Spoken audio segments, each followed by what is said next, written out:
side of things, okay?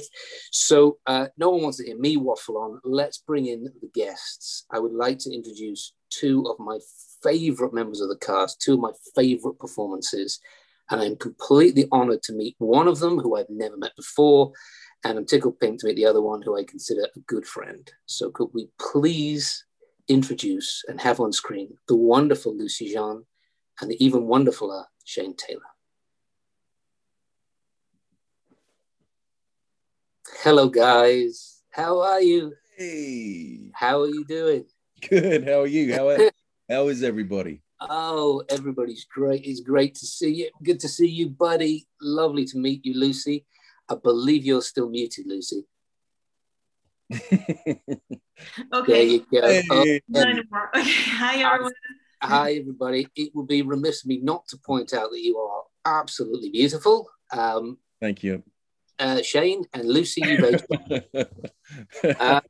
I'm not going to lie, we did a technical rehearsal before this, so the two have actually met for the first time in 20 years since. Yeah. But it was a wonderful meeting, and I hope you're going to enjoy this.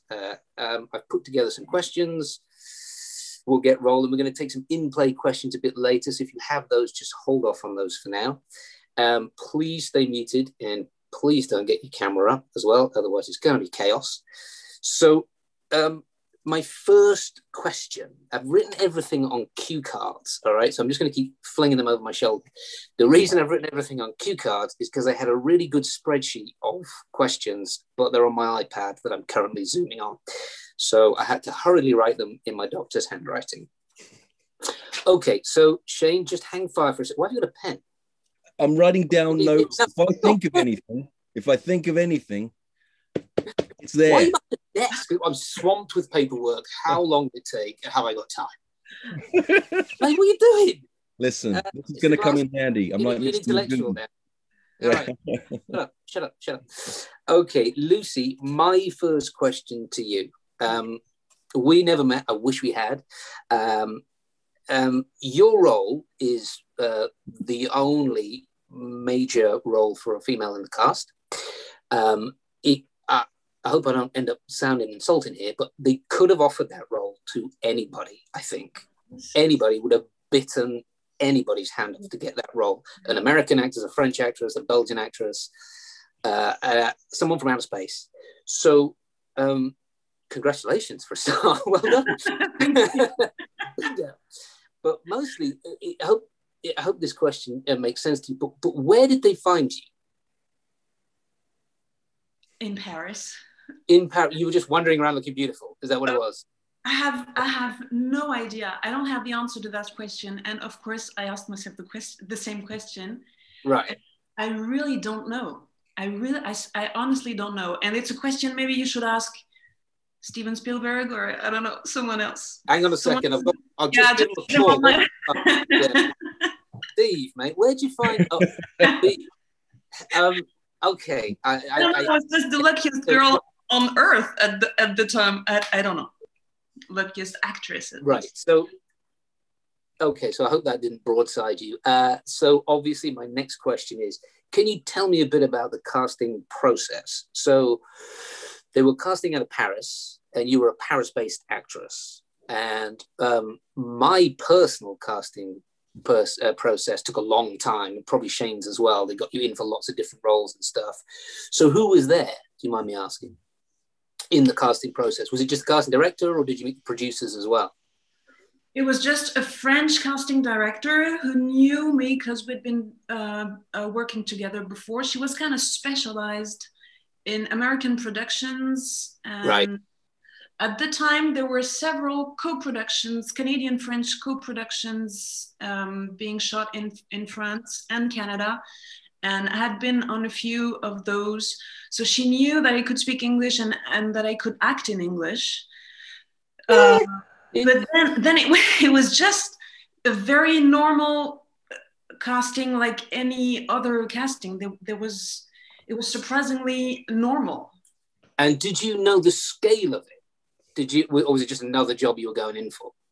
I didn't know how big it would be. I only had the informations I had was that it would be a 10-episode show produced by Steven Spielberg for HBO, and that it would probably be something huge. But I had no idea how huge it would be. Right.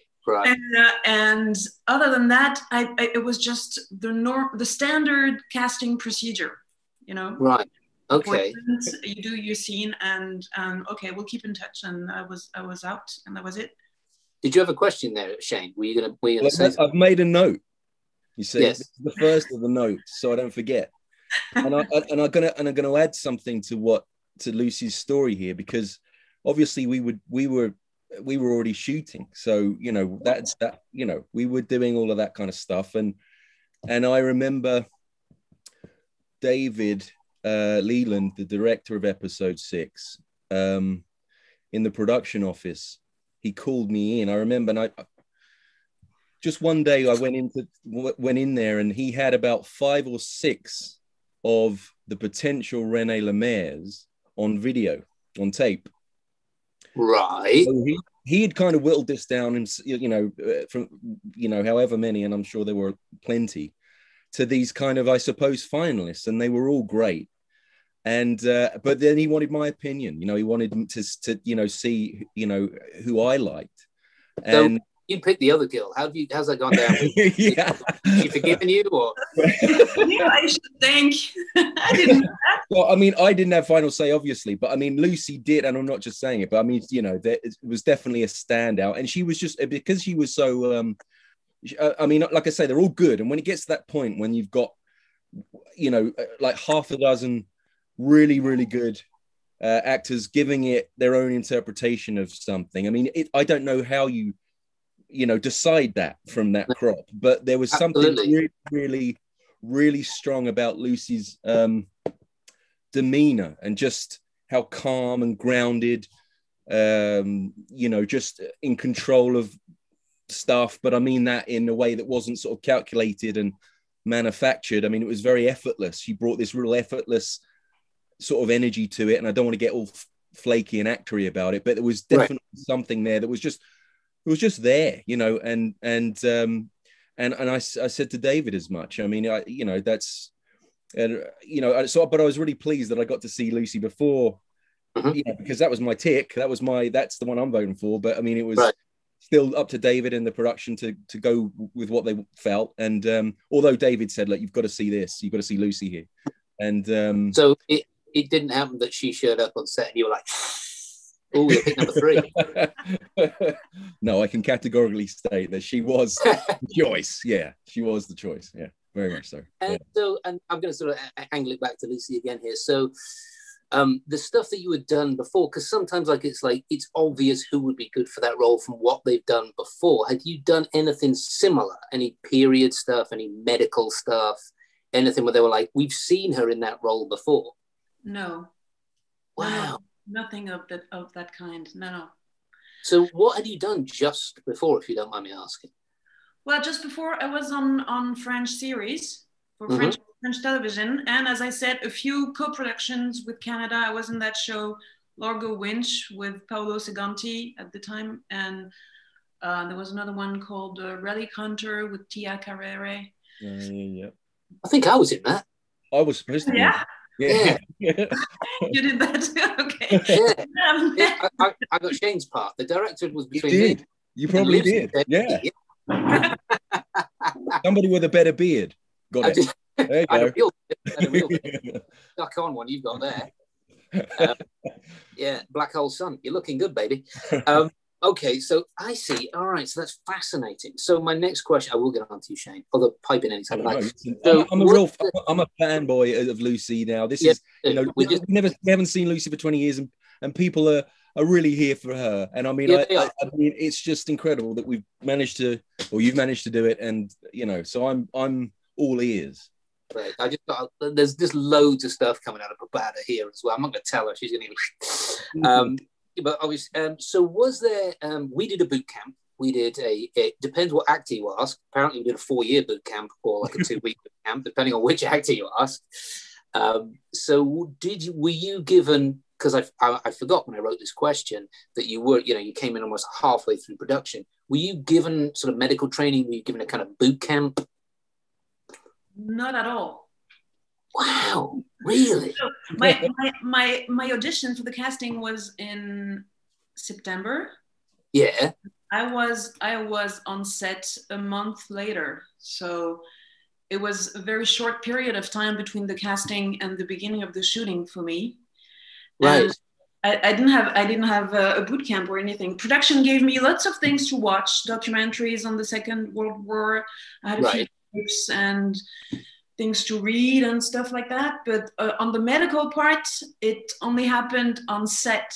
There was a technical advisor for all the medical stuff, but I didn't go to any kind of boot camp or anything. Yeah, I heard that. Like Spielberg just likes to wing it. He doesn't give a crap, doesn't do any research, nothing like that. Just throws people in. Just whatever, man, you can figure it out. Wow. So actually, I'm just reading my next question, and it is somewhat inane, so I might skip it, but I'll reinterpret it. So you obviously speak fantastic English. Did you speak fantastic English by the time you were doing this audition for Renee Lemaire? I guess it was pretty much the same as it is today. So it's a kind of strange thing. You had to kind of dumb down the amount of English you knew. Yeah. Wow. Okay. So I was going to ask this question later, but I'm going to ask it now anyway.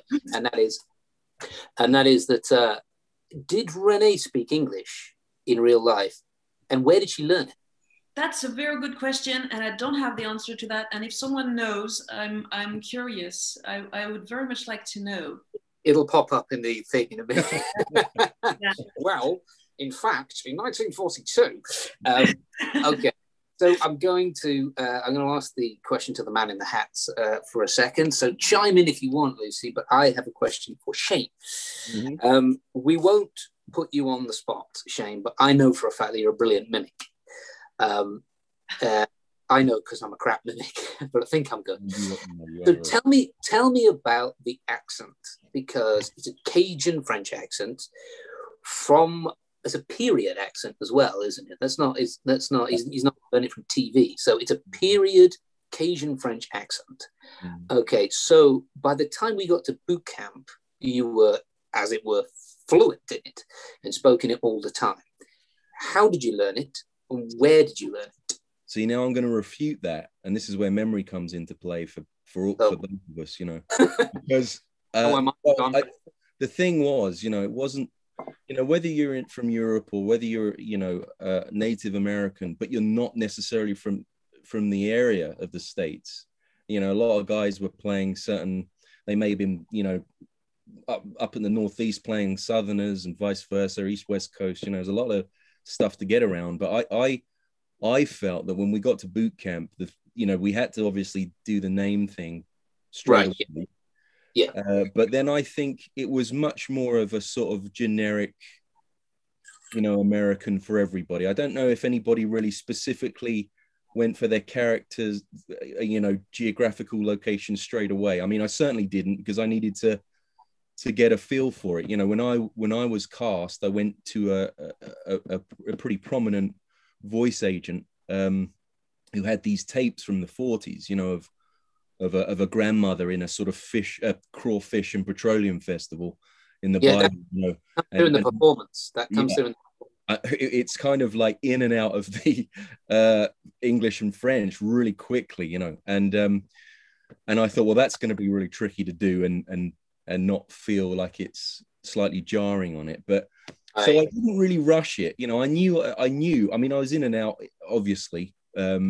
From the first episode, but I knew I had until Quarantine before I really said anything, and then by the time I got to 6, I was in a sort of place where I sort of set the bar, and I wouldn't say it was necessarily like bang on, but it was an essence of certainly the Big Easy, certainly of the Bayou. I wanted to get a resonant sound. I wanted to make him calm, and with all that stuff going on, especially in the cold, I wanted him to be warm sounding, if that makes any sense, considering what he did, right. And we'll go on to your performance around that a bit later. So I'm fascinated to know, as somebody who's just done an audiobook and had his accent turned inside out for not being good enough, what are the tricky words in Cajun? Because in general in English, in American, it is the rhotic R sound, so the R at the end of the word. Yeah. For example, the word armor, we just say armor, but the Americans say armor. Yeah. And that is, I can't even hear it when I say it wrong.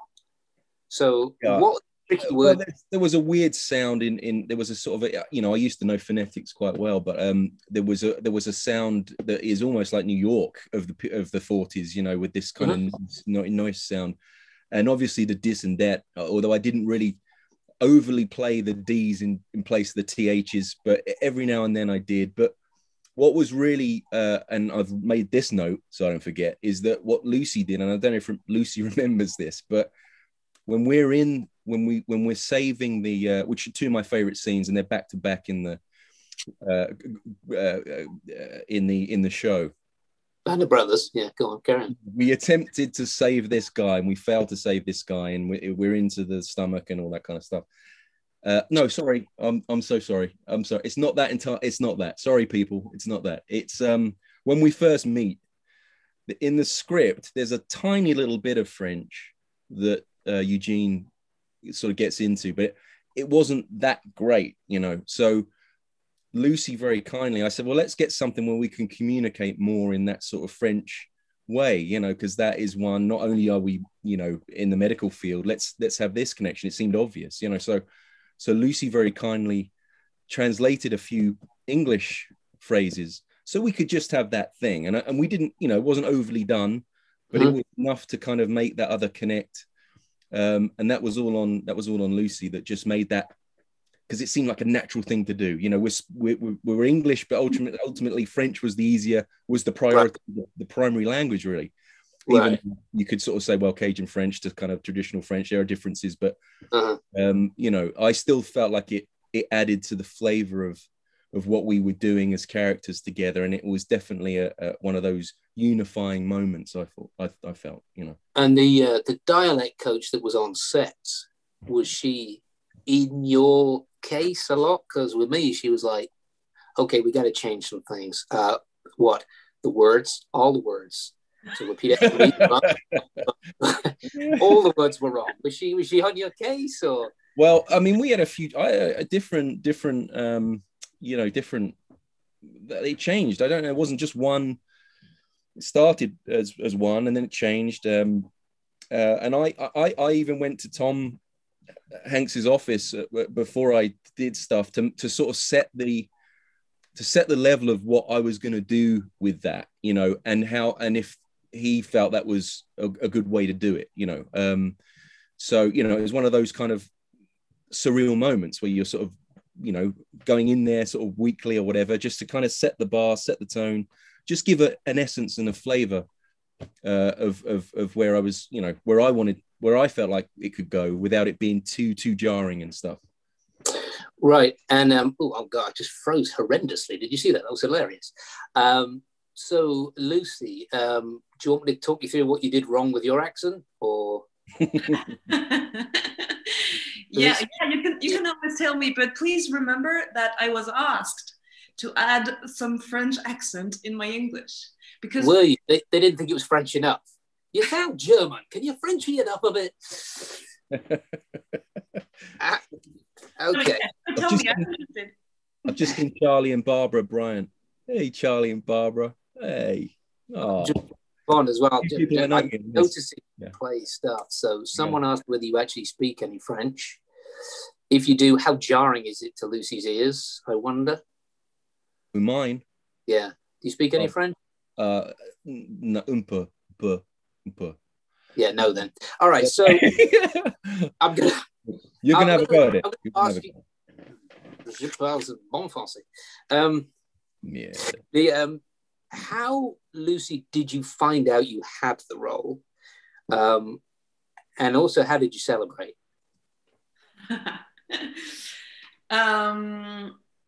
It was kind of strange because the casting was at the beginning of September, and my grandmother just died the day before I went to the casting, which was okay. She was 99 years old, so it was not such a big deal. It's just that I went to the funeral,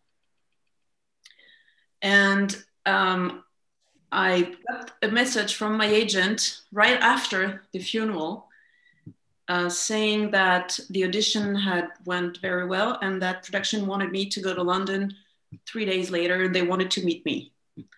She didn't say anything else. She just said, you have to be in London on Tuesday. So I went to London, and it was amazing. I got to visit the whole set in Hatfield, where you guys were already shooting. Mm-hmm.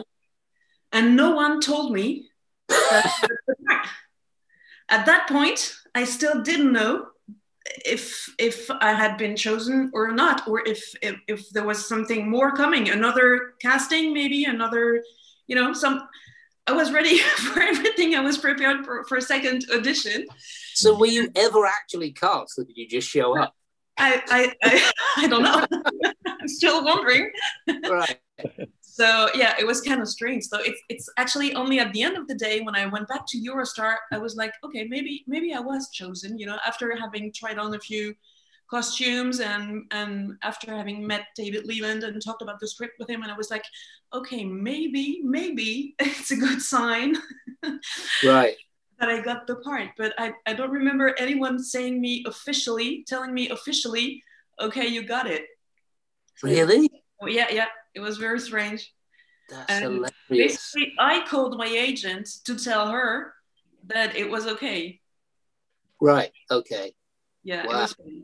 And I don't remember celebrating that much because I think until the day that I was on set, I thought someone's gonna cancel. Someone's gonna call me and say, "No, you know what? No, it's not happening, love. It's not happening. It's not happening." That's the classic actor paranoia, isn't it? Everyone does that always. Yeah, they just pull it away from us. Exactly. Okay, so I'm going to get a little bit more in depth here. So Shane touched on it a little bit, and it's going to lead on to deeper things, I promise. So when did you two first meet? What was the first meeting like? Was it like two scorpions circling one another, or was it just on set? What was it? I don't know, Lucy. Do you? I don't know. I'm not sure when it was. I was so immersed in it, I can't remember. It was just almost like it was just happening, and we were just there. And can you remember? I think I remember, but not very precisely. I think I came 2 days before my first day of shooting in October. Right. For another costume fitting or something. I think we met then for the first time. Okay. Huh. But what I remember most is the rehearsing on set when we really started working together. Because I met so many people when I came to Hatfield the first time. There were so many crew members, cast members. I was a bit overwhelmed by all the information that I was getting, all the people, everything was just so huge.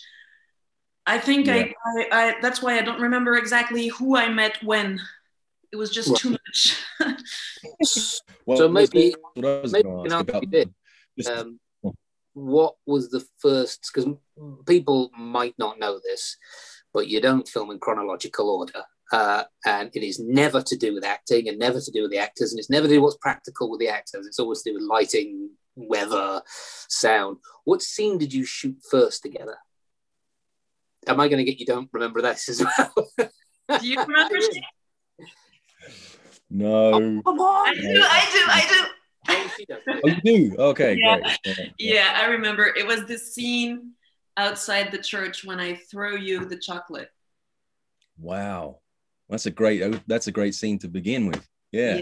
Nice. It was the first day of shooting. It was a very short day because I think that's all we did. That's all I did that day.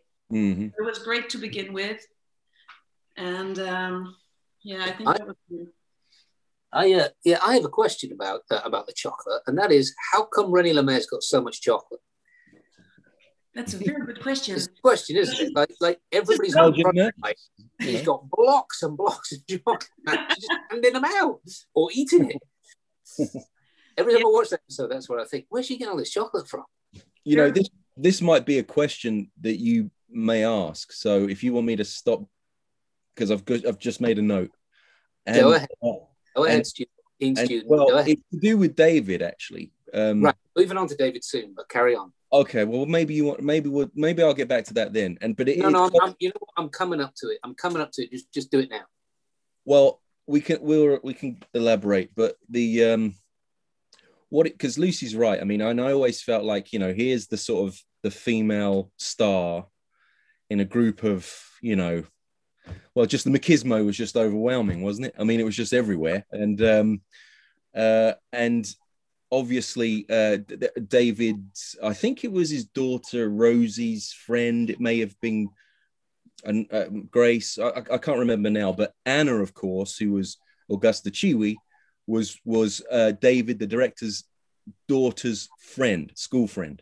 So she came in and played Augusta, and but you know, they're the two female roles, and it was just such an overwhelming thing to come in. And there was I mean, she's right. There was so much going on, and what I felt like what David was really, really good at, and I'm sure the other directors on the series were equally as good. It's just that because we were kind of driving that particular episode, that we had all the time with the director, and you know, when you're that high up on the call sheet, you get all the perks. And so you can see the director's working methods up close. But what he was really good at doing, and this comes from David being an actor anyway, and a theatre background, is when we rehearsed anything, he was really good at being able to get all the noise and the great numbers away. Until they were ready to come in and do their, you know, we could do their bit in a technical way. And it felt like, as big as this was on the outside, you know, with everything that was gathering about it, and on set, on that huge backlot, it felt like, at times, it felt like a really small play when I was with him and Lucie and we were doing stuff. Yeah. And that is a real luxury to have, and to do, you know, to hopefully do good work inside, you know, that he was very good at creating that. You had been on this around everybody for a good 5-6 months already, so I mean, you knew everybody, and there was just like long days and continuous. You just almost get into a routine of being able to block all that stuff out. You, Lucie, were just coming parachuted in to this set. How did you block out all the noise? How did you block out everything and just focus on the character, or is it something that you just find naturally? You're just one of those people that is at home on a set? Well, it's difficult to explain, but Shane was very helpful. Did he take a lot of notes for you? Yeah, just Shane was very helpful. I've written everything down. Yeah, use that for future interviews. Lucie thought I was a great help. Yeah, great. Well, because you were in it from the beginning, so you were very much more comfortable than I was with everyone. You knew the crew that you were, and it was very comforting to be able to lean on you and to know that you were very good advice and always available to rehearse, to go through lines, to. It was great, because it was kind of strange to be very I don't know, I actually didn't meet many of you guys. Shane was the only cast member I could really connect with, and it was very important, and I was very grateful that we got along, and that it was so simple to work together. Yeah. I felt that. And, you know, it was a real, I mean, I was the lucky boy, wasn't I? I mean, you know, thinking about, you know, the stuff that I got to do with the female star of the piece. It was a really nice, refreshing thing to be able to do. And also, you know, the way that the show went there. You know, I really liked the fact that they focused on the medics and the nurses and that kind of thing, you know, that diversion. Because obviously the Ep 7 is, you know, when it really, again, still within the Battle of the Bulge, when everything kicks off. Right. I actually thought it was a really nice diversion. I hadn't really seen it properly done to that level of production where, you know, you're focusing on the medics and side of things. And I just thought it was a brilliant time to introduce Renee, you know. Well, it's what's interesting about it, and I was sort of thinking about this to myself, is that it's the one relationship in the show that's fictionalized. Mm-hmm. In as much as the you know, they both existed and they were both, you know, during that time around, right?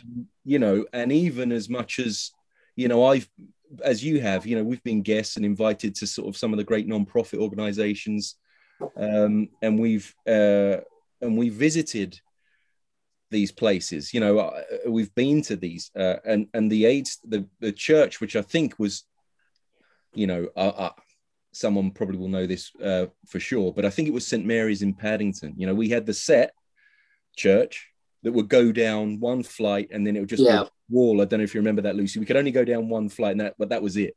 So all of that interior stuff in the crypt was in St. Mary's in London, in Paddington, I think. Okay. Wow. Okay.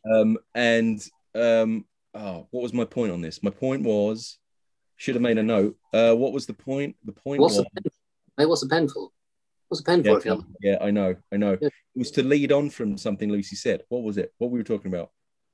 I got sidetracked. Lost it. Don't remember. You know what? You're leading on to something that is basically my next question. So we're going to start talking about the relationship, I think. Okay. So before I get into the director, because I want to get into the director, I'm a huge fan. What with you two in your relationship of the two of them together is not being said. And what I mean by that is that you two as actors were put together and you had a very specific thing to do. But were you given direction? Look, what I'm trying to say is, like, obviously it's like a very beautiful, unresolved, unrequited love story, or at least we're led to hope it is. So were you as actors sort of party to that? Were they saying, this is what we're trying to do? We're trying to get these two together in a beautiful moment, in a horrendous situation.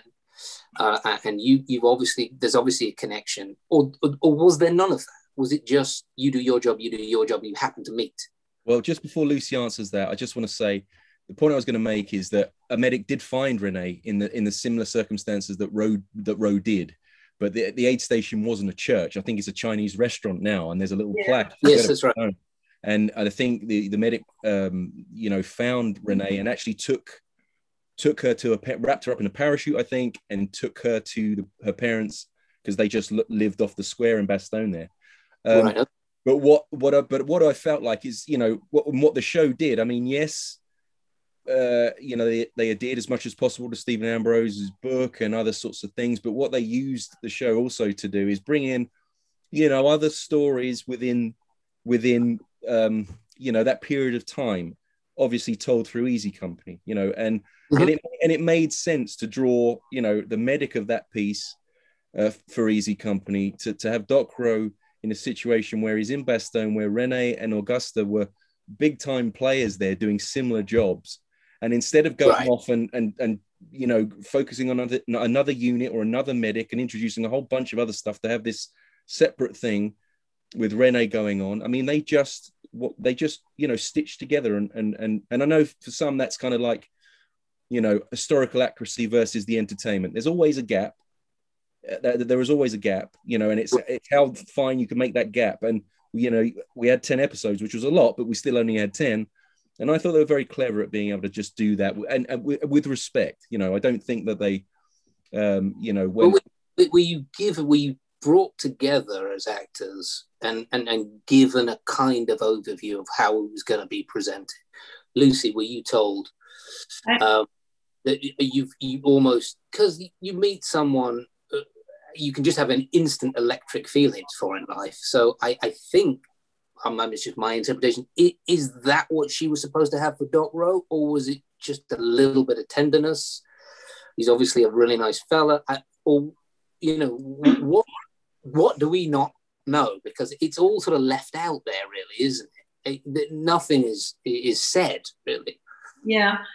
I think I remember a conversation with David Leland, the director, and we said that under different circumstances, they would probably have been a couple. They would probably have been in love. It was just... Did he say that to you as well, Shane, or were you? I mean, there was that kind of... I think David and I were both of the opinion, like, it could have gone... I mean, there were ways to maybe look at it, but I think it's more... I think it was more interesting. We felt like it was almost like, you know, it was like Renee's life, you know, just a premature cut. You never quite... It's up to other people here to fill in the blanks of what could have been and the nuances of all that. And I think it's more powerful for it. It's like, you know, just within touching distance of maybe... Not definitively, it's going to be right, but that's not an acting note, is it? I mean, an acting note is, you know, that's kind of all up there.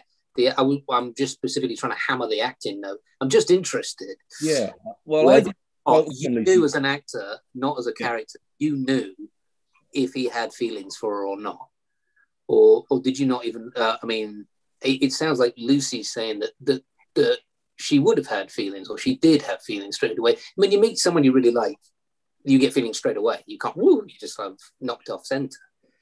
Maybe I'm hammering the same point, but I'm just wondering whether you were given that note. Well, I can't remember being given that definitive, that particular note as such, but I think there's a lot to be said for just what comes out of, you know, sharing stuff, that thing that they call chemistry or whatever it is that comes out when you're doing scenes and stuff like that.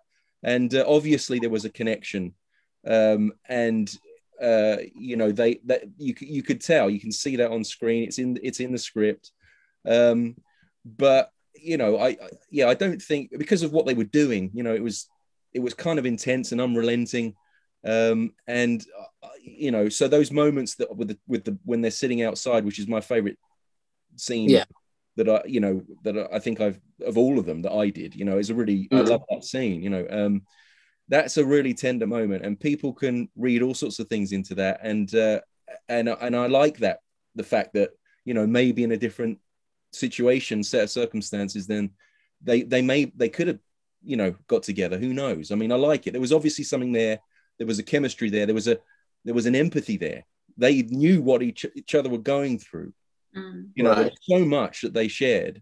It was only natural that you'd get that feeling, you know, between them, I think.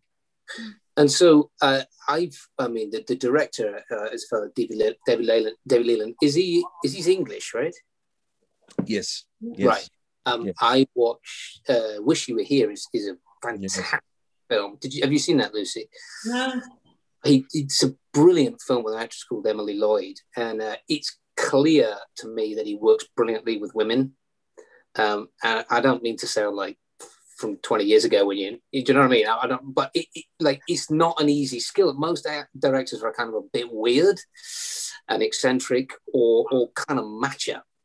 And so what was it about David that put you at ease, Lucy? What was it about his direction that brought out this performance? Well, David was very calm. Mm-hmm. And okay. I was so nervous, and it was very helpful to have someone really calm and patient, and he was always available. No matter what complicated scene he was trying to organize on set, he was always available for a question, for, you know, anything. And it was awesome. He was very precise in whatever he told us. He was very careful for details, for gestures. That was fantastic acting direction. Right. Yeah. Okay. I just wanted to let you know that I think he's watching. Really? I invited him to watch. Send me a message. And he was I wanted him to come on and chat, and he's clearly. Oh my goodness, he's here. He's there. David, unmute yourself. David, unmute yourself, please. Where's David? Right there. He's right there. I can see him. David, you need to unmute yourself. David. Here comes somebody who knows what they're doing. Hello, do you know what you're doing? Could you unmute David, please? Can you unmute? He's mute. Hey, David, how are you? Am I unmuted? There he is. Sabrina. Is that Sabrina? Yeah. Sabrina. Hey, Sabrina. No. Ciao. Hey, David. The director. I'm trying to regain my reputation of what you say about me with Sabrina. Did you hear any of it? Yes, I've been listening to all of it. Did it make sense? We were getting close. Sorry? Were we getting close to some sort of truth, or? Yes, I think that what we did was that we felt that we shouldn't play it. We shouldn't play the potential of a romance, potential of a link between the two people, because if it had been the opposite, if they just didn't get on, then you'd have a very different scene. But I think we decided that if you don't try to show it, then maybe it will or it won't reveal itself. And because you were both so good, it did reveal itself.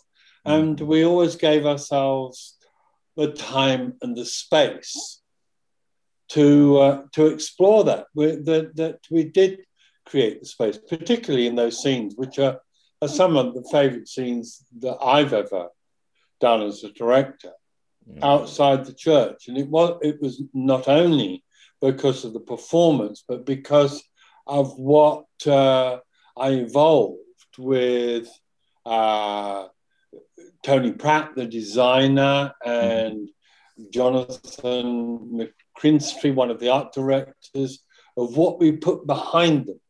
The scene is set near a church, and the interiors, it's right, it was the one in West London that we shot the interiors. But the exteriors were on the lot, the back lot in Hatfield. And the idea that the hospital had been kind of broken down and all the chairs that would have been normally there had been thrown out. And we put this big mountain of chairs in the background of that and the church. And I think that contributed, and they're sitting arbitrarily on top of these chairs. It's brilliant. That contributed to the ambience of the piece. And we'd also seen more. We've seen jeeps arriving with wounded men and so on. But I do want to go one step further back and correct one thing for Lucie. And Lucie, it's so great to see you. Is that the only reason she got the part because she brought her own chocolate.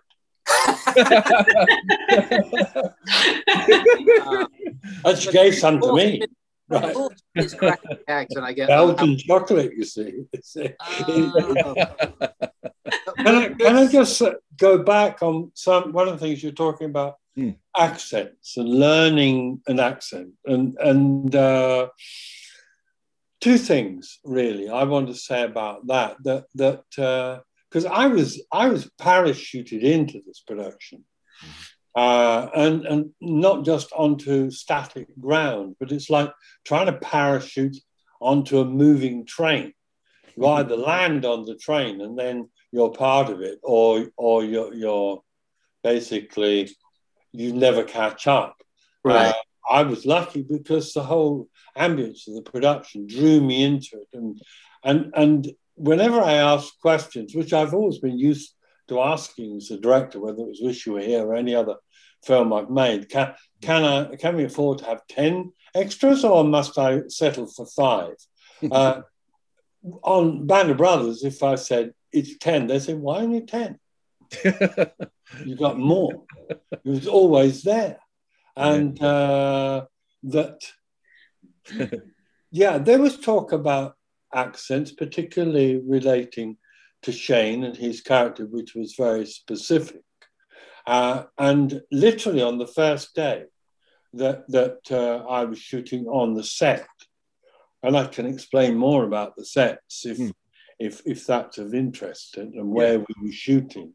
But on the first day of the shoot, I was watching it and rehearsing it and doing a take, and literally, I think on the first take of that and called cut, and before I get up and walk over, and this was on the set, on the interior set that we built, and I can explain more about that if you wish, that the dialogue coach who'd been on the production certainly longer than I had been on the coach, suddenly I looked up and I could see the dialogue coach had beaten me to it onto the set and was giving notes on the accents all the different actors were using.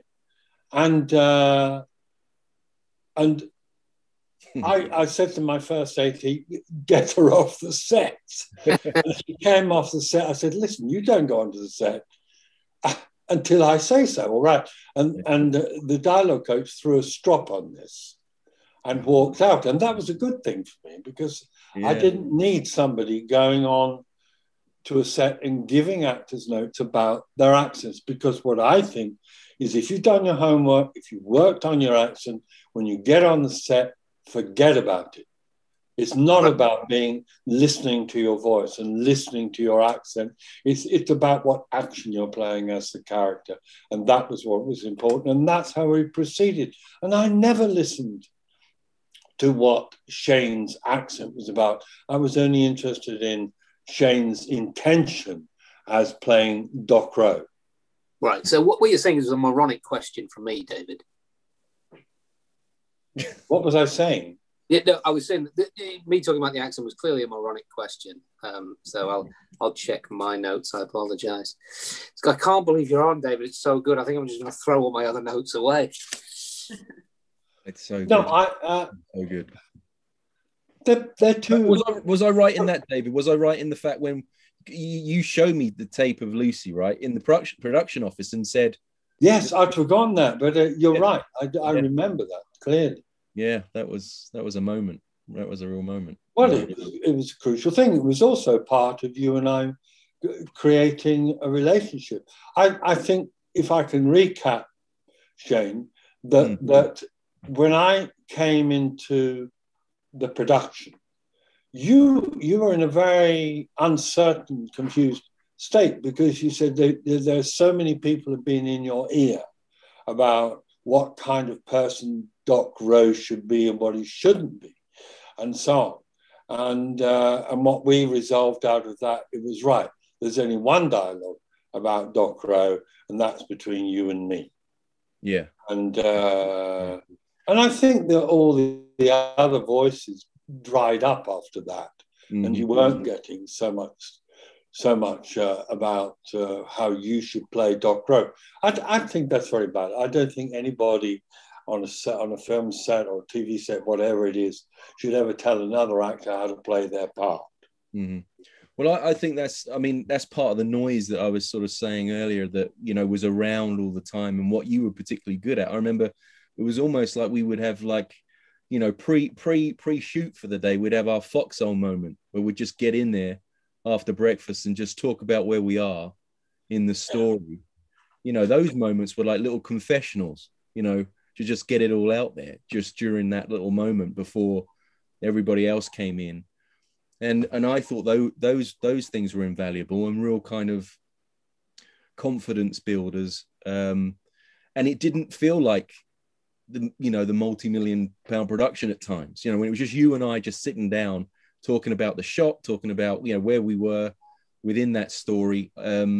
It just helped me settle, I think, and not worry about anything else. It did the same to me. It helped me to settle. I needed to know and wanted to know where you were at, how you were feeling, and all of that, so that we could go.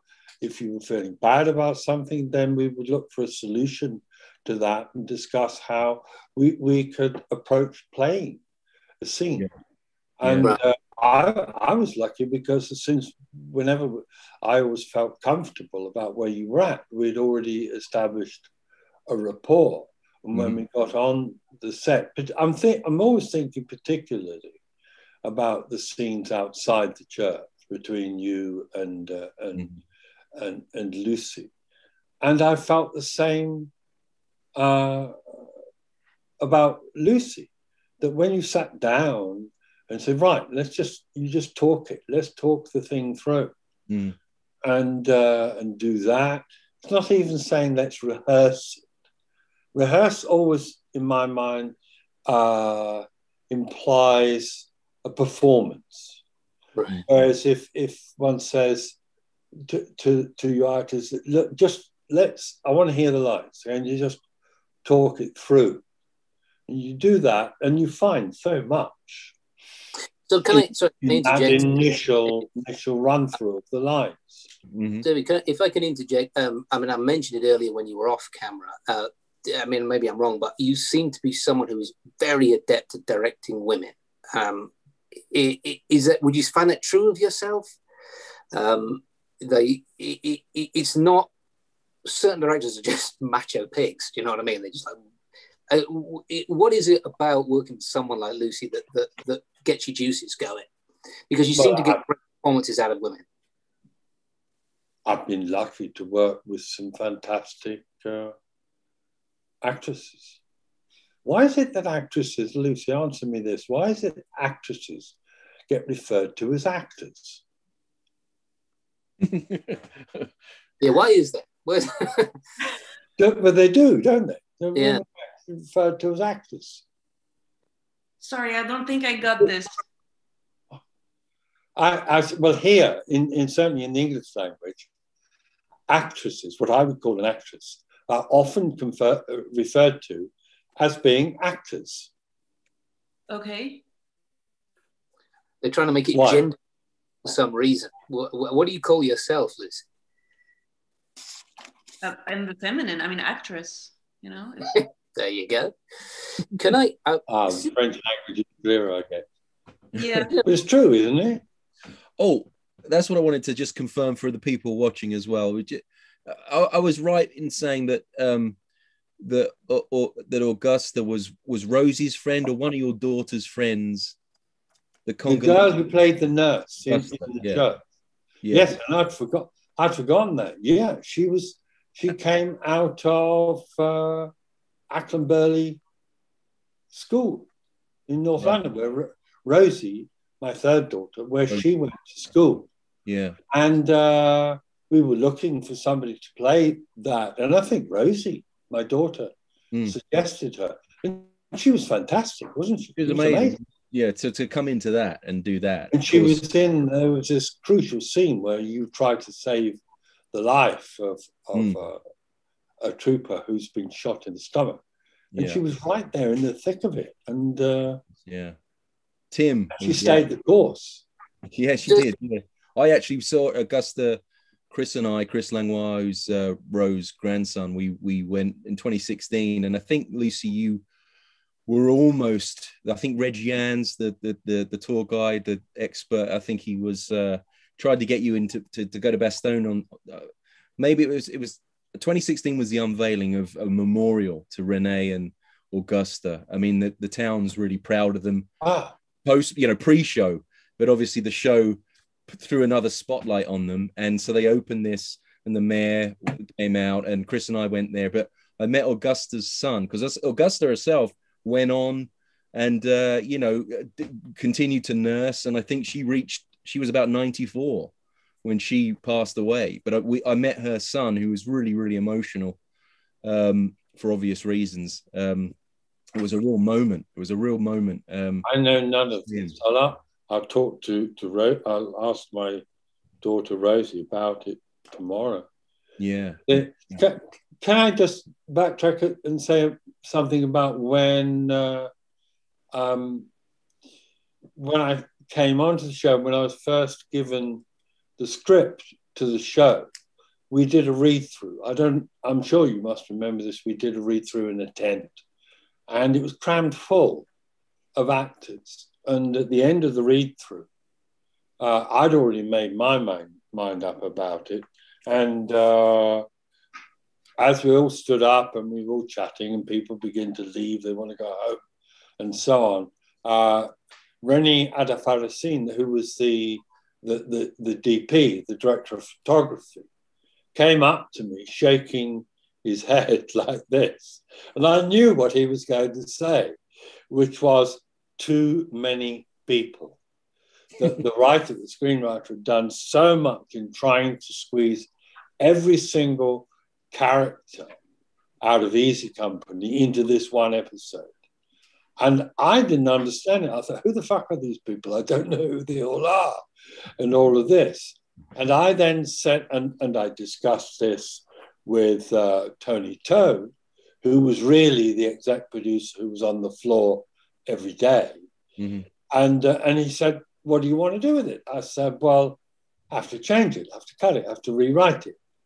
And in fact, what that led to, I actually did write 9 different drafts of this, cutting down, paring down, so that the focus ended up on being on you, Shane, that it was about you and about what happened there. It was about Doc Rowe.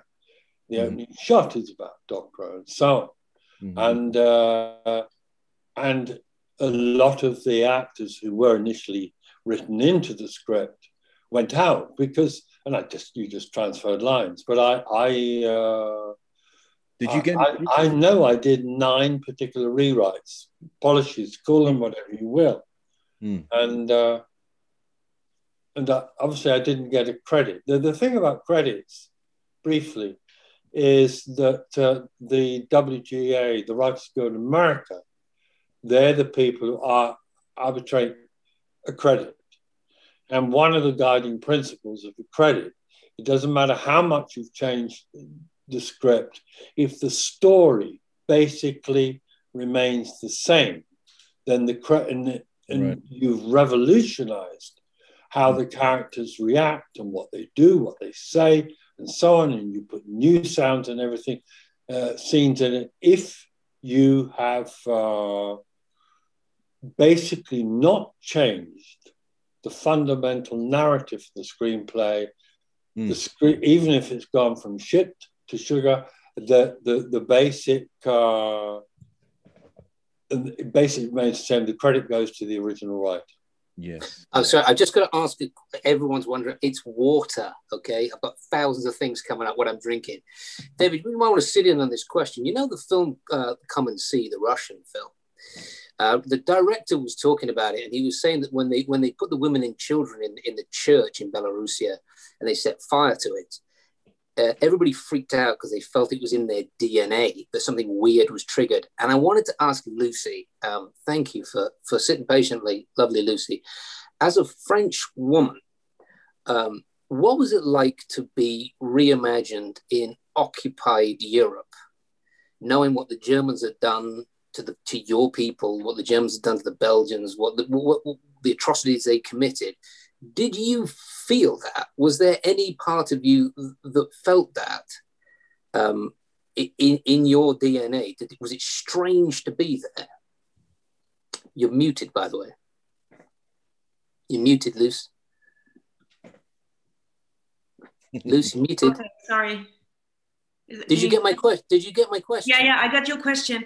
Well, it's funny you should talk about DNA about this story, because I'm half German. Right. My mother was German, and my father was born in Normandy.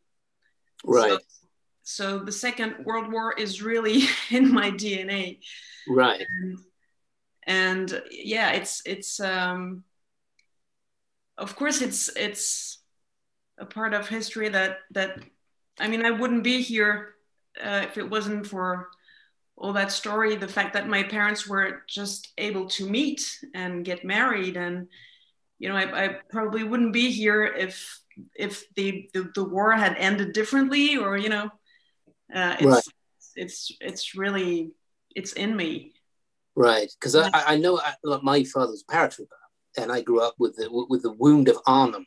I grew up in Sandhurst and stuff. You'd go to the church and there'd be big paintings of, they used to talk about Arnhem a lot. And when I first went there, I went to Arnhem, I was totally freaked out by Arnhem Bridge. Maybe I'm not being a wanker here. It's not like, oh my God, I feel this. I really did feel it in my bones. And I'm wondering whether being on that set, because it was so immersive, whether that had effect on you as an actress. Yeah, it was a big responsibility, and it was even a bigger responsibility to be portraying a real character, someone who had really existed, and it put more pressure on me actually, and it was the first time that I was playing a real character. Mm-hmm. And it was really important to me that I would be faithful to who she was and what she did, and that I don't know if she has family left, if she had maybe nephews, or if her sisters have, if someone knows, actually I would be interested to know if Renee Lemaire has some family still alive. And it was a great deal to me that I would be very I don't know how to say this in English, but that I had to be faithful. Mm-hmm. Right. Yeah, because it's easy as an actor to not mess around, but do tricks, or do you know what I mean? Yeah, maybe I can make this a bit funny or whatever. Do you know what I mean? Like that all gets pushed aside when you're playing someone with a legacy, isn't it? Yeah. Right. Yeah. So I want to move on because it's been brilliant. I need to bring on another guest. So before I do, I'm just going to ask two questions.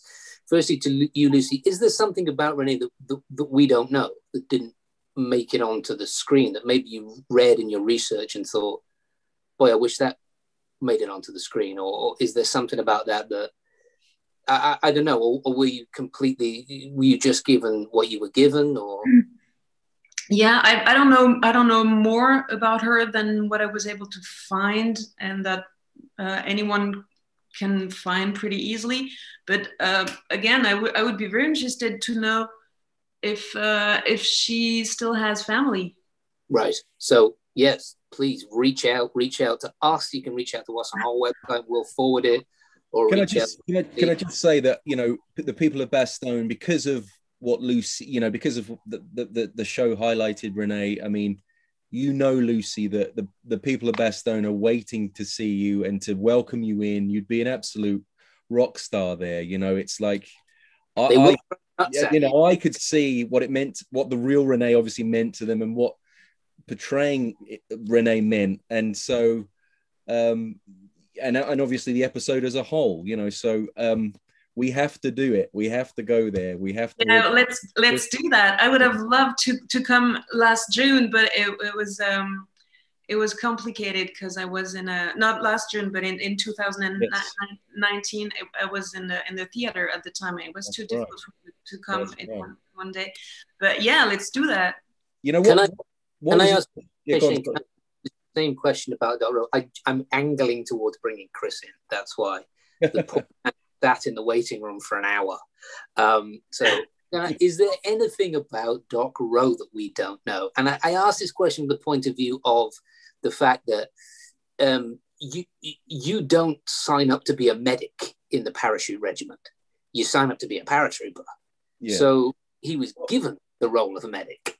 Well, we can't definitively, we don't know.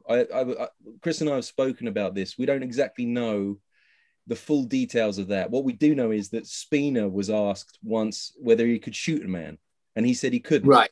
So he was made a medic. Doc Pepping, I think that was another one. Well, it might have been Doc Pepping that happened to, but there was a questionnaire. They got given a questionnaire to fill out, and so we don't really know. I mean, we don't think he was kind of going in there with aspirations to be a medic, but obviously got picked, and just how that went about, we don't know. We're not sure. Right. So yeah. Okay, that's interesting. So we can bring in Chris. Hey, Chris, how you doing, baby? How are y'all?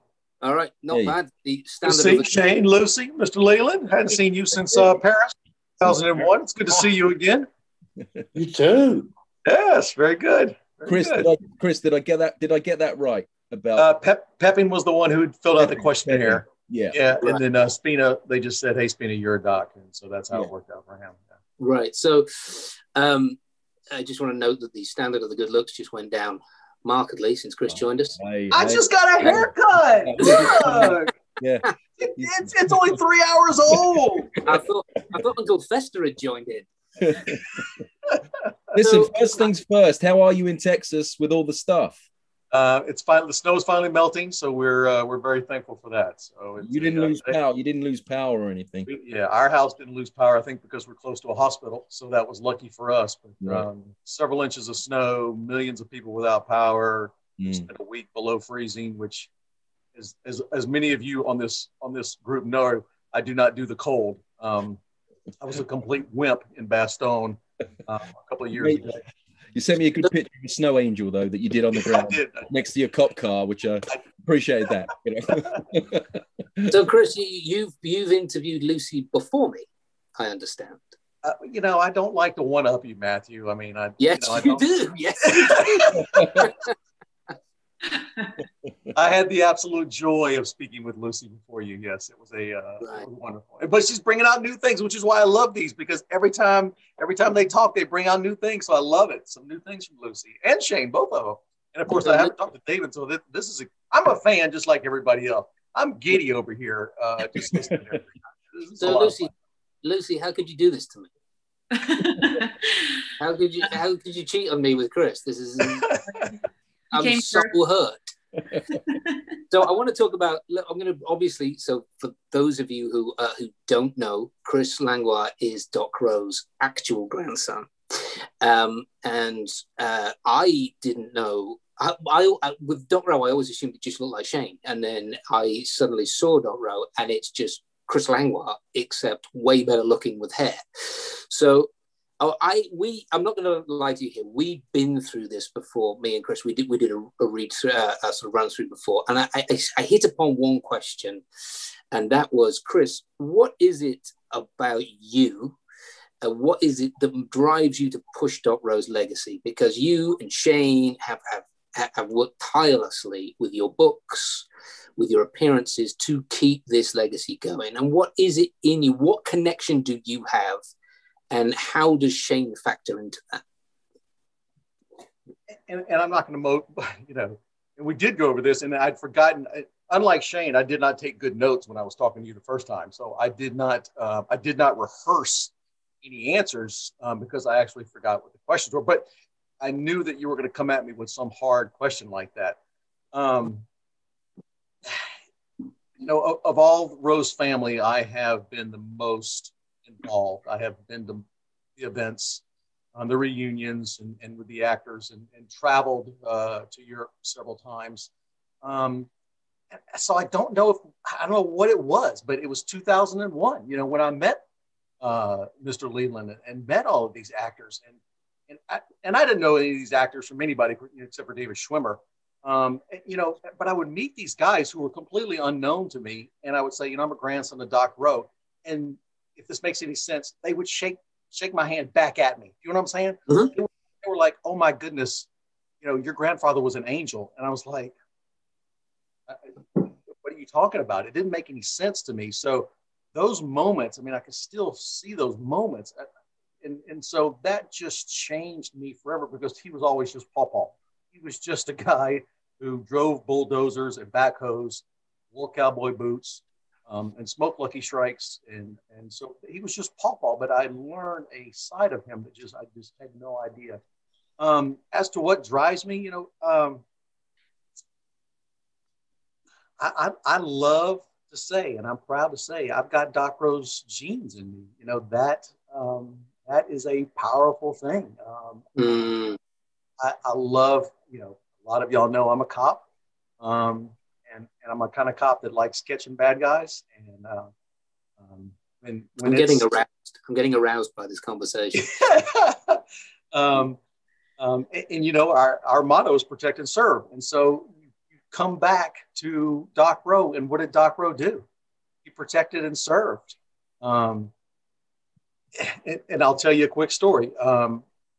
Talking with the Bastogne scene, I was talking with Rick Warden. And so Rick is jeeped in the Bastogne. So he's laying across like the hood of the trunk, the hood of the Jeep.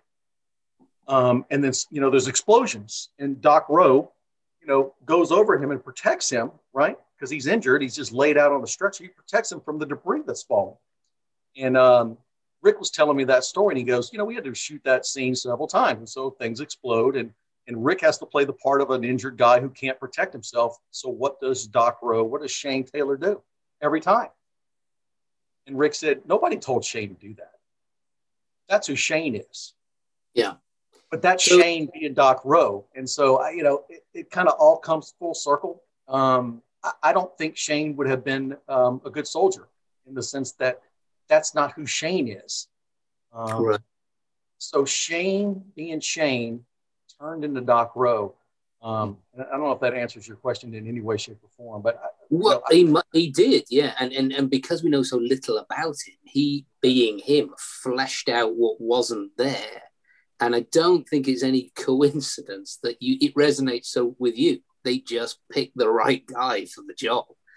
When we were on boot camp, I mean, I don't know how many people know this, but when we were on boot camp, they just gave him a medical kit. We're like, sort people out.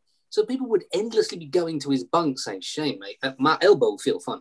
It was never Shane. They would have never to. Shane, it was you know, I don't even know. This is true. But this is true, isn't it?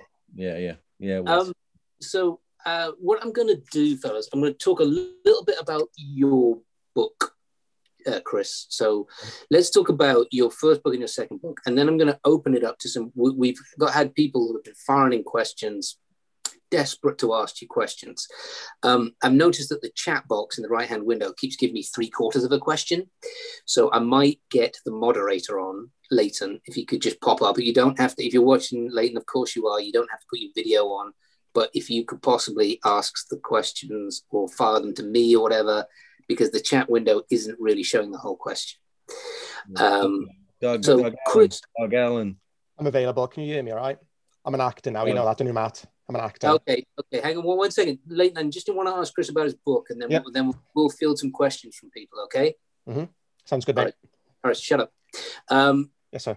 So Chris, you've written 2 books. Tell us about them. Well, I finished one book. Funny you should ask. You have a copy. So that's my little book. You know, that all started a few years ago when we started losing like Buck Compton and Don Malarkey and Bill and Babe and Winters, and we lost those guys. And the one thing that all those guys had in common was they all spoke to schools. They physically went to classrooms and talked to kids about their experiences, which is fantastic, because those kids get to touch that history. When those guys started, we started losing those guys, I thought, you know, we've got to find a way to get those stories back into schools and get kids remembering what these men did. So that was my effort. It's Annika in Helleman in the Netherlands was my illustrator, because I knew that I wanted to reach kids, and pictures will bring kids into it. But I've had 80-year-old women in Belgium tell me that they love the book. So amazingly, from age 6 to 80, the book has appealed to people. And it really, if you're a fan of the series, there's some things in there that you probably didn't know. If you've never watched it, there's some things in there that you'll learn. And it's just my attempt to honor the men of Easy Company in a way to springboard everyone into learning more about our World War II heroes. It really was right. I'm beginning to write a book called Leech on Leech, Leech Sandwich, but I can't get them published. Tell me about the new book, because you've been landed with Lucy. You Lucy, why? How did you get Lucy before me? This is rankling me. Tell me about the new book. So the next book is again, a few years ago, you know, Ross Owen was doing interviews on the internet with the actors starting at the 10th anniversary. So this is really a 10-year project in its start. And so that was a lot of fun to hear the actors talk some behind the scenes, as we're doing here now. I mean, it's a joy. And so it just hit me a late Sunday night before I had to go to work the next morning that the series had such a impact all these years later. And I thought these guys and gal have a story to tell, and they they should have a voice. And so we started transcribing some of those interviews. And then, but I thought guys like Mr. Leland have a story to tell, because it wasn't just the Shanes and the Lucies and the Matts in front of the screen, in front of the camera. It's the guys behind the camera too, and gals, who helped make Band of Brothers what it is. So hopefully we'll have this thing done this year, and we'll have a behind the scenes interview book. We have 50 of the actors interviewed so far, and then several of the crew. So Mr. Leland, you're next. And we'll get that done. All right, guys. So what I've got to do as time's moving on, and you've all been fascinating, but I did promise people that they could ask you questions directly. So I'm going to bring Leighton in, and I'm going to get him to fire some questions to people. If we can make it even, so we ask Lucie's questions and all this kind of, and Shane and David, and so it's not just all for me, obviously. So Leighton, are you there, buddy? Technical issue, mate. Yep, good. I'm here. Okay. Can you please start firing some questions at us? Yeah, of course. So we have got one from, I did have it up. Yeah, Rachel Bartlett in the USA. Rachel. Nice picture, Rachel. Nice picture. Thank you for that picture you did. Let him ask the question. Yeah. Sorry. Yeah, Shane. Sorry. This is for Shane and Lucie. What was the most challenging part about playing Doc Rowe and Renee? Wow. Well, I don't know. I mean, some of that stuff was technical, like with us trying to do the scene that David touched upon with the soldier and the really kind of the fatal injury he had in the church. So we're in on him trying to find the artery, and we're there's a lot of stuff going on, and we had to kind of sell that. We exchange a few words. I mean, it's a real choreographed situation. I think from a physical perspective, stuff like that is a challenge. I think everything is a challenge. I mean, the scene directly after that in the show, when it's just you and I, Lucie, for different reasons, it's a challenge. I mean, it's a pleasure to do every scene that we did. But it's difficult to say, well, this one, because there's so many, some are more cerebral, some are more physical. They all have their own stakes at play, and you just have to commit and see how it goes. So there's not one sort of standout. Everything was a challenge for different reasons. So yeah. I don't think that really answered your question so much, Rachel, as everything was a challenge. Everything was a challenge. Is that how you feel as well, Lucie? I totally agree. Everything was a challenge for me. What was really difficult was to be. I only had a few days of shooting, and I was, as you said, I was parachuted into a shooting that had started for several months. So, and I was in panic, and I was really scared by all the hugeness of that. So I had to deal with my own stress and picture a powerful character with just a few scenes, not much text. There was a lot to be acted in the silence. Yes. In looking at each other, the emotion had to go through looks, and that scene where we try to save the guy who's bleeding to death.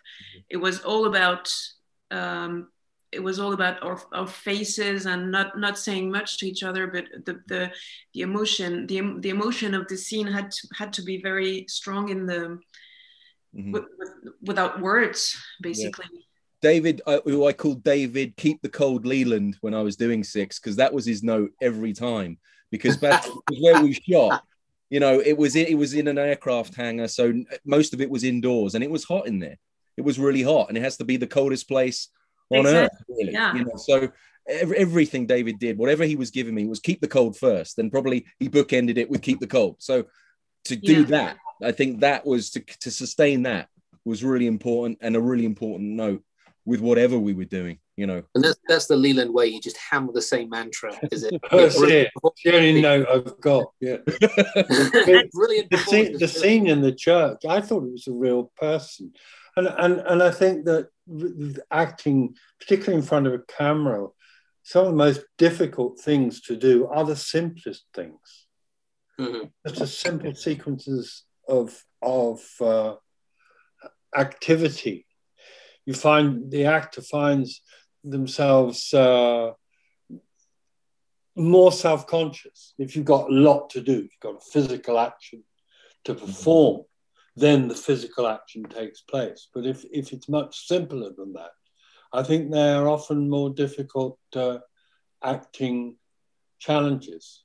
Mm-hmm. And as far as the cold, as Shane's saying about the cold, I've got a photograph somewhere of Shane and me on the set, because the forest, by and large, was a set. And I can enlarge on that if you wish. But we're in a foxhole together, and Shane looks frozen, looks really cold. And I'm leaning on the edge of the foxhole talking to him. And I'm wearing shorts and a short sleeve shirt. And if anything, I'm too warm. No, the thing that it's just resonated with me. Then, I mean, I made a stupid joke about it, saying he was just hammering the same point, but it's how you simplify things so brilliantly. Because if you're freezing fucking cold, that informs everything you do. Everything you do is informed by the fact that you're freezing bloody cold. So it is actually a brilliant acting note. Yeah. It reminds me of Shane Warne, the cricketer. He was asked about someone's bowling, and he just said, "Don't grip the ball so hard. Be more relaxed." And it's like, it was brilliant. It's such a simple note, but as you've been talking, I'm like, if you're freezing cold, if you've been stuck up on a hill somewhere or something, it informs everything that you do, and therefore simplifies everything you do, because all you want to do is fucking warm up. Yeah. So yeah, no, brilliant, David. Well done again. Fantastic. Can we take another question? I'm sorry, I have to keep moving these along. We've got so many questions. This is from Rachel Elora in France. Hello, Rachel. Sorry, I love her. I have to say hello. I love her. She's amazing. Yeah, carry on. This is aimed at Lucy. In a strong human and historical part of history, in a typical men's world during World War II, how special is it to be part of a show like Band of Brothers? Or is it special? It's of course it's special. It's a great honor for me to be almost the only woman in the show, and yeah, it's huge. It's huge. I remember the first day I went to the makeup trailer. Even the makeup artists were happy to finally have a woman to make it. They were like, "Oh, we can use girl stuff." They were only doing blood and dust and mud makeup all day long, and for once they could do something. Well, not that Renee had to be all made up, but there was at least something a little different to do. They were happy to. No, it's a great honor. I'm very proud of it. Is it true they gave you a moustache? Just so all the lads would leave her alone. Yes. Just the bottom line is just remember that as far as equity, all actors are members of equity here, and 90% of all actors who are members of equity in the UK are unemployed. There's only ever roughly a 10% who are working. It's a variable as to who those 10% are, but that's the fact of it. So getting a job is an important event in any actor's career, unless you're part of the one elite %. Yeah, and is that right? Actors are very humble about it, and they don't generally crow to other actors that they're working at the time. Isn't that right? Shall we take another question? Let's do it. Yep, of course. We'll do a few more. One more. Okay, so during the filming, sorry, this is from Raymond in Southend. During filming, what was the most difficult scenes you had to film? Obviously, for Shane, that probably covers the whole of Band of Brothers. Obviously, Lucie, Bastogne. Yeah, I think, you know, there are lots of different things, and I wasn't necessarily the main focus of some of them. You know, there were things that well, yeah. I mean, I would say everything was a challenge that we did in the best possible sense in Bastogne. But then there were other things like, you know, the concentration camp stuff. I didn't really have much to do, but I was there. I was in and around it. I still had that thing where we were not shown the location until we got there. So we didn't, you know, we obviously knew what was going to happen in the script, but it was that was an eye opener and an intense day, as you can imagine. But, you know, I go back to it. I mean, there are just everything was kind of challenging and tough, but you try not to think about it. You know, you just commit. And that's the thing. I think across the board, it was just an amazing collection of people and actors to be around. I just quickly flicked on a couple of pages and saw my good brother Doug Allen's here, and Alton Moore, who takes the photo album, of course, Hitler's photo album. It was funny actually, because Doug, and this would be a quick diversion, but he was the first person I ever saw, and he was in Joan Washington, who is the wife of Richard E. Grant. And when I first started to try and do some accent work, I went down to their place, and I saw Doug was the next in line. And Doug, she told me, "Oh, this is another guy that's going to be, you know, part of the show." And I was like, "This is great. You know, I'm going to meet somebody." And of course, yeah, Doug's here. Yeah. And Doug, I mean, he can be quite intimidating, of course. And he had the grouchiest face. I mean, he was so miserable for whatever reason. And that was just one of those things. When I saw him, I just thought, "Oh my God, I've got a year with this with this guy. Where is this going to go?" Of course, he's the loveliest guy in the world. So, but that was the first impression. I thought, "Oh my God, you know, I'm going to be in for it here." You know, these are tough guys, not to be messed with. Yeah, I couldn't wait to leave. I was like, "Yeah, see you later. I'm off." You know. I messaged from Doug about putting this together, and it was like, "Well done, mate. You put it together. Good lad." And I just thought, "Yeah, I've got a hard man on my team. Yes." It's good to see you, Doug. If you want to say hi, you're going to have to unmute yourself. A sweeter guy that you couldn't meet. He's and working hard as well.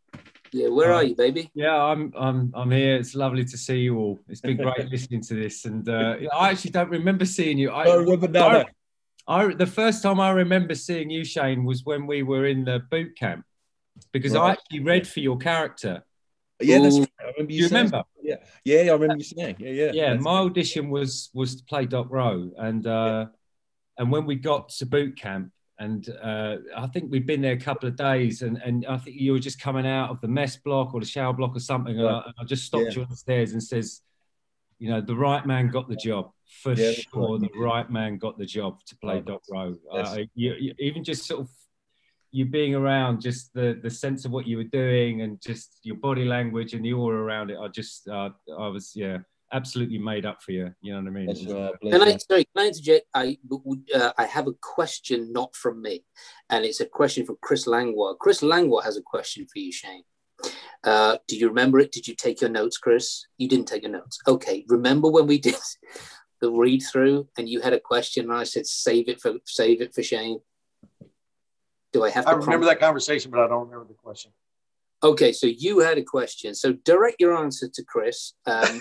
This is a shambles. What we're doing? This is a shambles, Chris. What we're doing? You were in charge. I left you in charge. Take notes. You had a question. You had learned that Shane was actually offered a different role, not the medic. And your question was, why did you choose the medic? Why did you choose your grandfather? That's a great question, Matthew.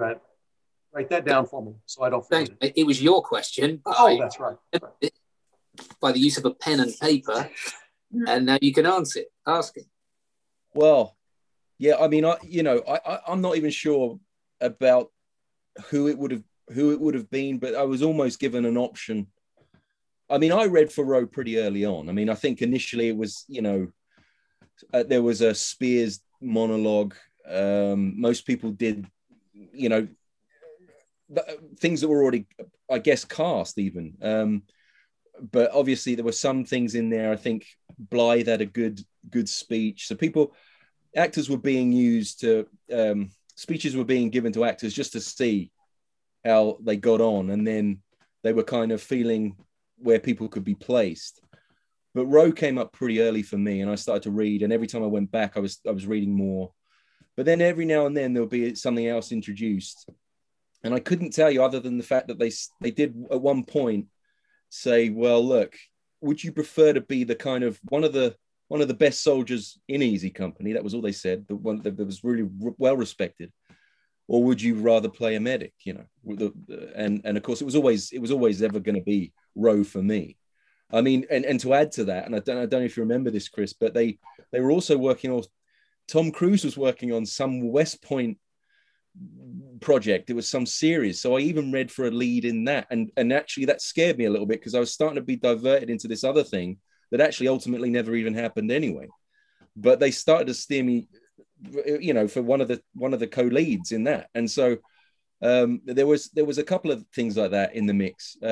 But, I really stuck to my guns. I just like I touched upon it earlier, to see a medic in this kind of thing, I hadn't really seen properly before. And just in a theater of war, somebody trying to save lives just appealed, to my nature. And so it was only ever him. But I couldn't tell you what that other option was, within the company. I think it's probably you, sir, but you got, better looking. So there you go. What can I say? So Thank you. Lucy, can I ask you a question? Sure. How you doing? I'm okay. You're an hour ahead of us. I don't want to keep you up. We've been going for an hour and a half. I should be in bed by now. Yeah. So can we take one more question for Lucy? And I think I might let her go. Yeah, of course. 2 moments.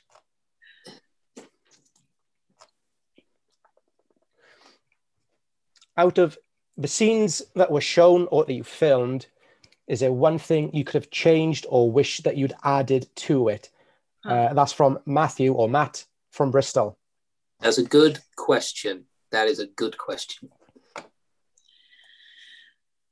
Well, yeah. There's that scene where you see the what do you call it? The dropping of the parachutes dropping boxes of supplies and food and things, and the of course it was, there was nothing in the sky when I was watching at it, when I was looking at it. It was made in post-production, obviously, and I thought that maybe I would do differently. The relief, the feeling of, okay, we're gonna get some stuff, we're gonna get some material, we're gonna be able to keep treating these wounded men and get some food and stuff. I thought, yeah, that I could retake that scene if I could. Can I ask Dave about that? What's your reaction to that? Because my theory on that would be, you got a cold, wet, overworked, knackered nurse. Is she going to show any emotion, or is she just going to look up at the sky? Are you going to see it? How did you direct that? So you're asking me that?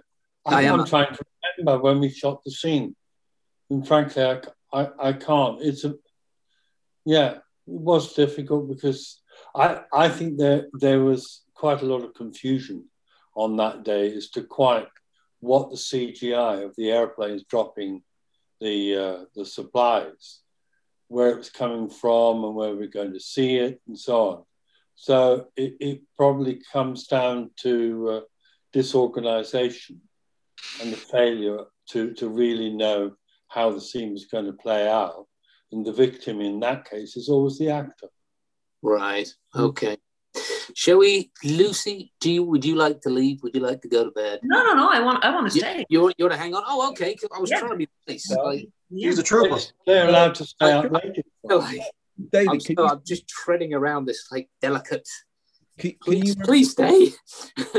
Can you? Sorry, Matt. Can you remember, David, some of the stuff, and it might be interesting for the people here because, you know, there was obviously stuff that we shot. I mean, and in every episode it would have been the same. And obviously, you know, maybe sometime down the line there'll be, you know, the deleted scenes and all that kind of stuff because we did other things. Obviously, we had a whole trench foot sequence with that one actor, Oscar, I think was his name, and we had that in the script where it was quite the tension built. I mean, we kind of did that through toy anyway, so we sort of it was I guess it wasn't critical to tell, but there was stuff that we shot, and including, I think, and I've mentioned this to Chris before, a moment where Roe comes across a 45 or something, and we just film him concealing something that we took out just to kind of maintain the purity of the character, and I think of within the script. Can you remember any of that? I mean, his name was Oscar Pierce, and he played Oscar Hugh. Pierce. Yes, he was great, Oscar. But that whole trench foot, and he was made up. His foot was gnarly. It was awful. But we had that whole stuff with him that obviously went away and didn't make the cut. Did we shoot that? We did. Yeah, I think we did. I think we got quite a lot. Yeah. Was I there on that day? Well, possibly not. Possibly not. Was there film in the camera, David, or did you do that all of But it was. We must have shot the sequence where, Lucy, you saw the supply planes dropping stuff. We must have shot that as an exterior because basically we had a split. For certain exterior scenes, like there's a huge tank battle, we shot that on the Hatfield estate, where there was a huge country mansion and an estate with lots of trees. And what we did, because the majority of the episode was shot in what we called the studio, we had two, if you want, studios, and they were both massive aircraft hangars, which belonged originally to British Aerospace, and that's where they built the first British jet airline, the Comet, and we transformed these and used them as sets. So you would have interior sets and everything on one set, on one block, in one hangar, and in the other hangar, we built the Ardennes forest. And this was a massive work. They brought in tens of thousands of tons of soil that were 8 feet deep and covered this massive area, which was the aircraft hangar.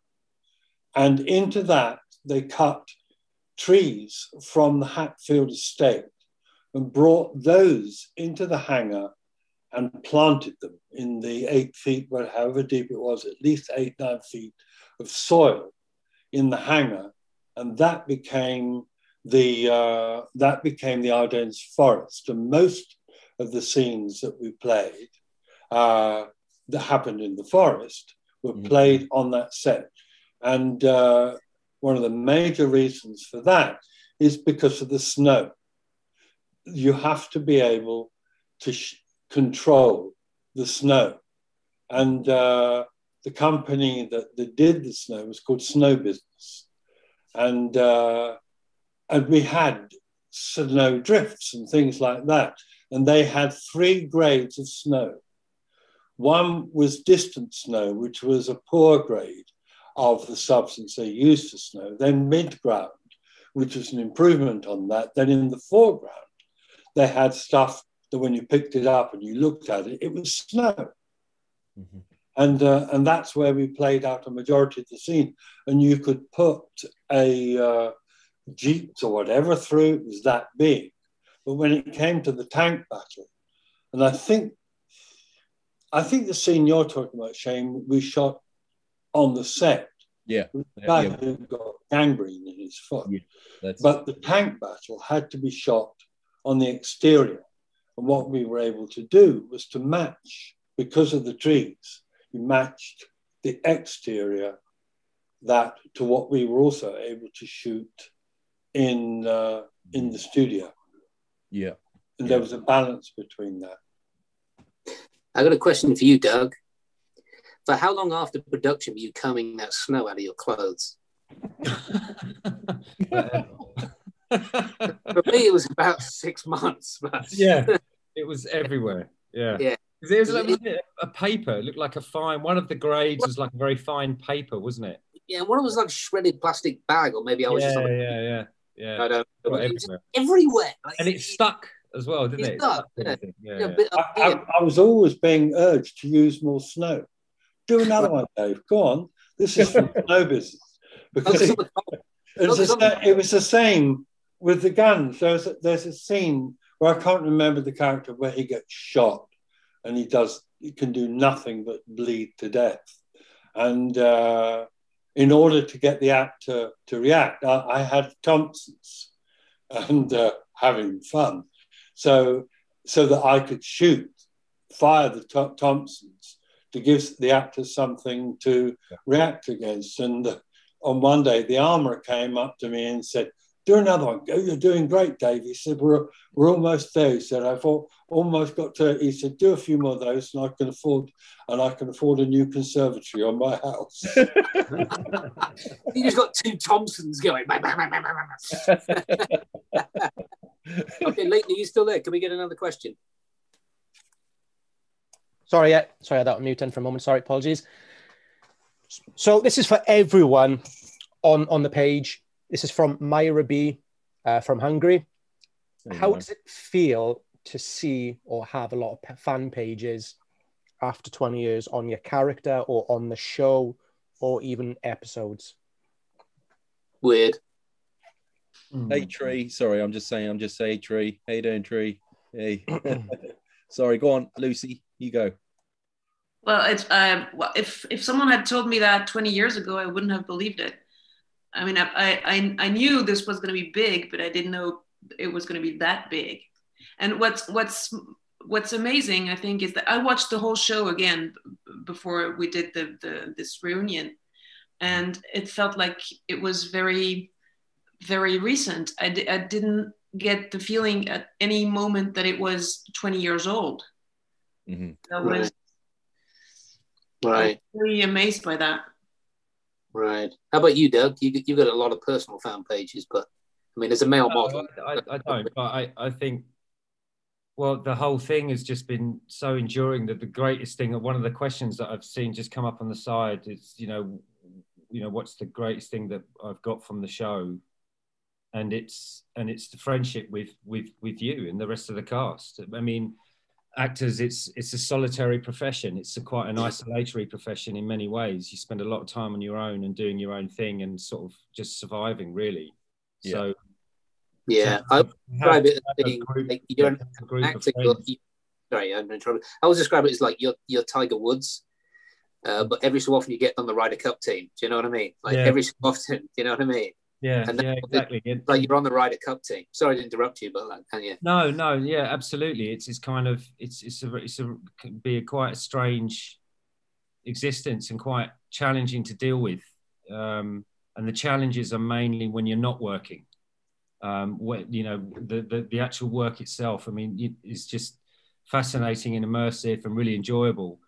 But it's the times when you're not working that's really challenging. But for me, to have a group of guys that I am completely fond of, not everyone I see or keep in touch with regularly.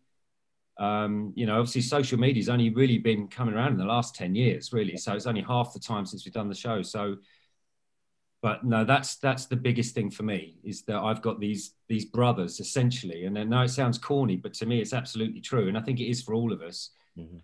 That every time I see one of you guys working, I'm really happy that you're working and that you can feed your families and that you can, you know, And if anyone of us is in trouble, you know, as has happened, you know, everyone else leans in for support. That's true. And that to me is worth more than anything else, because it's, you know, it's, yeah, we do what we do, and, you know, but it's, yeah. I feel like if you were in trouble, if someone was starting on you, I'd weigh in and I'd want to fight them. So the person who could fight you, I do not want to fight. But I do feel like brothers. Yeah, I just feel like I'm an old man now. Yeah. I'm an old man now. Yeah, you don't look it, mate. You still got the guns. Still 2 tickets to the gun show, babe. Yeah, I got the grey hair as well. You look great, baby. Listen, I wanted to say as well, because would you come on for your own show? I'm going to put a couple of you guys together just so it'll be you and a couple of the other guys. Yeah, absolutely. Of course I would. Yeah. I mean, everyone's welcome. If anyone's watching, everyone's welcome to do what Doug's done and pop in and have a chat. But I'll focus on, I'll get you on for the whole, what appears to be 7 hours on this one. We'll get you on like the main feature to do. Will you do that? Yeah. I would love to. Lovely. Yeah. Right, let's take one more question. I think we'll take one more question. I think Amy Von G. We might wrap it up then. We've been on for an hour and 3/4, and I'm starting to sweat my makeup off. Let's take one more question. Oh, hang on. Before we take a question, Shane, can you please say plasma? In your accent, don't just go plasma. In your accent, go plasma. Your hands, your touch calms people. Oh, how many people are pregnant right now? How many people? I know I am. I am now pregnant with my 3rd child. He's got to say scissors too, you know. He's got to say scissors. Can you say scissors? All right. Can we just get all the perverts up? What? Who wants to say what? I'm just shouting because I have to scroll through to see people, and so I can see Amy and Reg and some people I know here that because I can only see a few at a time, so. It's nice to see some face. Lucie, can we say chocolat pour vous? Chocolat? Pour vous. All right. Okay, that's me done. Okay, bye. And we're done. God, done here. All right, let's take one more question, and I think I'm going to wrap it up. Leighton, that would be your cue, darling.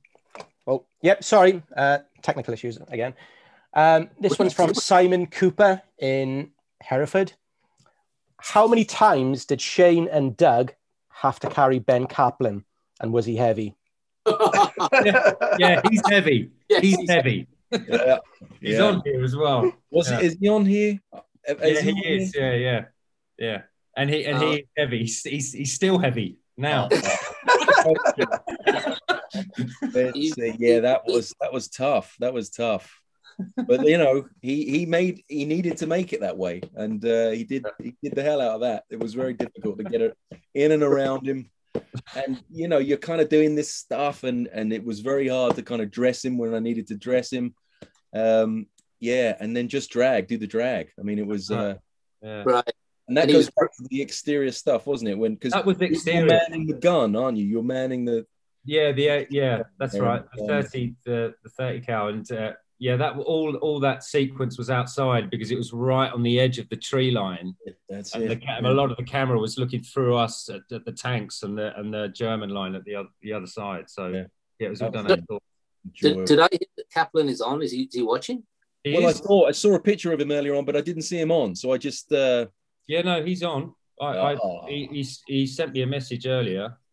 Don't get him on. He's far too smart. I don't think anybody's even smarter. He's on. I can see his face. Yeah. Good evening, everybody. Hey. Hello.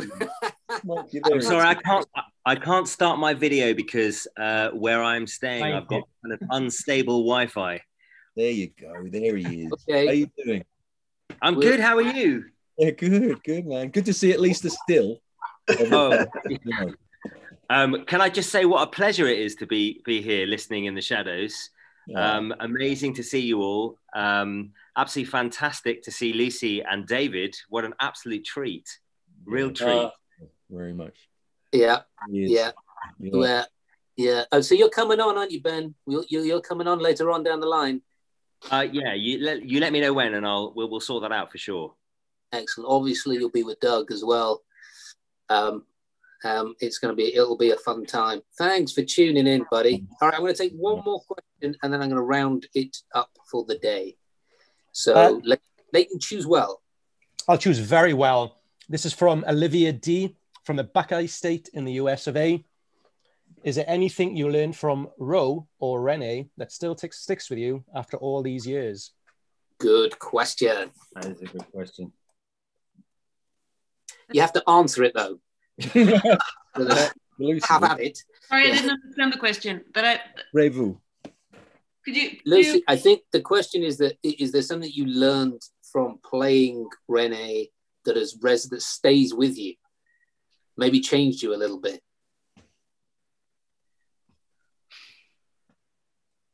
It's hard to say. It's on the one side, it's a strange mix of the whole Band of Brothers experience as an actress and playing this specific part. I think it's a mix of both. But yeah, there's a before and after Band of Brothers, obviously. But it's difficult to precisely pick what comes from the character and what comes from the whole shooting and the I don't know exactly. I mean, for me, it's from the man. Well, I can only do what's there to be acted and the story that we're trying to tell. But what it has been the biggest blessing, I think, is the doors. Not necessarily doors it's opened in a professional sense, but doors it's opened in a personal sense. And Chris is a prime example of that. And, Maxine, Marlene, Eugene Rowe Jr., the whole extended family that it allowed me to be a part of. And then going to visit and retrace the actual footsteps through the various nonprofit organizations that you, Matt, and I, we've guested and been a part of. The World War II Foundation, the World War II Museum in New Orleans. I think, Reg is on here as well. I've seen, there's a whole bunch of people that it's opened up the history books for us to really learn about all sorts of stuff, and get close to the family members. And I think, and get a much more detailed, rounded perspective, a bigger picture of everything that really went on there. And I think the show's great for that. It's a great, we often talk about it, Chris and I, as a very nice entry point, a way in for people to learn about Easy Company and beyond. And then you can pick up, Chris's book is amazing. And, I think that sort of stuff, because I knew very little going in. And I feel like I'm no expert, but I know a great deal more and have a profound respect, that continues to grow. And I just feel very, I'm very appreciative of what it's brought me on a personal level. Can I just ask one more thing of Lucy before we wrap up? And I hope this doesn't sound like a stage question, because we spoke about it a little bit before. But in your life now, you now work in the medical profession. Am I correct in saying that? Yes, I work in the hospital as a speech therapist, and I still work as an actress. But a few years ago, well, as David said, being an actor can be difficult sometimes, and when you don't get enough work, or not the kind of work that you would like to do, it can be very frustrating. And I thought I might as well do something different for some time. So I went back to school and I became a speech therapist. So now I do work in a hospital. Yeah. I think that's the greatest thing ever, that Renee Lemaire is now working in a hospital. Like my mom. I just want to go to the hospital, don't you? I'm going to have to get something wrong with my speech that isn't already there. Okay. Can I just add one small thing? Just to give a sense of the scale of Band of Brothers in terms of how it was made. If you go on to IMDb, International Movie Database, and go through the cast list It goes on for days. How many actors involved in all this? You know, that then you add to that, we built a forest for Bastogne, and it carried on into other episodes. We built a forest. We cut down the trees and planted them again. And there was a day when I asked the armourer, I was planning this tank battle, I said, well, how many tanks have we got? And I thought, yeah, probably a dozen or so. He said, come with me. He led me through all the buildings at the back of the offices in Hatfield. And there was this massive corrugated tin building in front of me. And he pulled the sliding doors of this building apart. And I thought the door was going to fall off. It was that ramshackle. And he pointed and he said, there. He said, every tank and six-track from the Second World War is here. It's all yours. And there was these tanks and these six-tracks as far as the eye could see. Massive. Wow. They had ordered, and the same went on with uniforms. Other World War II productions that were trying to shoot couldn't shoot because all the costumes were in Hatfield. We nicked them all. That's great. Okay, fellas. I think because it was, generally speaking, so well organised, we were all embraced by the production. Mm. And that helped us all. Nobody ever said no to me as to what I wanted. Can I have this? Why not? Of course you can have it.